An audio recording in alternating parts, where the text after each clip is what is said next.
Hey everyone, this is MCAA 570 Sports Medicine and Performance. This is week number 10.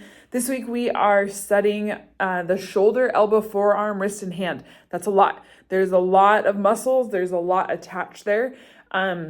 When we think about the human body, we are vertical beings, but at the end of the day, the upper extremity and the lower extremity are very close.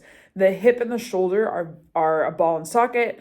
Your elbow is the hinge. Your wrist and your hand or in your feet all have those carpal and tarsal bones all throughout the palm of the hand within the phalanges coming out. So we're very similar. The hip has a lot more muscular restrictions in it, so it doesn't allow for the same range of motion that the shoulder has, which makes the shoulder more vulnerable than the hip.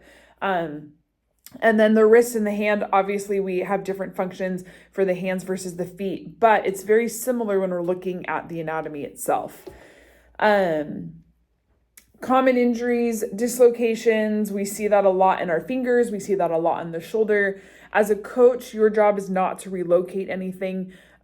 We want the fingers to be relocated as fast as possible, especially if they have a ring on. But again, that is beyond your scope of what you can do as a coach. And so you don't want to voluntarily relocate things. Sometimes things will spontaneously relocate, like the shoulder. If they dislocate their shoulder and they go to stand up, sometimes the muscle movement of the body itself will actually relocate that shoulder naturally. That's okay if it happens naturally. When they get to the doctor will do all the follow-up tests to make sure that things weren't pinched. But like for the shoulder, if there's a spontaneous relocation, that shoulder pops back into place and then their hand starts to change colors or it gets really cold, that is an emergency. That is an emergency room visit that they need to go to ASAP, because there's blood flow cut off somewhere and they need to fix that as soon as possible, so that athlete doesn't lose their arm.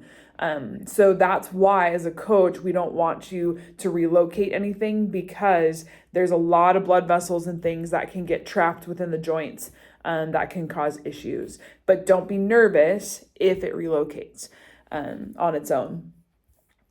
So this week we have a discussion. We have 2 quizzes, quiz number 12 and quiz number 13.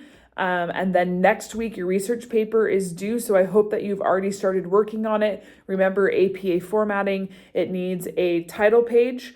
No running head is needed, just the title page. It needs an abstract and keywords on page 2. Page 3 is the start of your paper with your title of your paper, bold center at the top, and page numbers.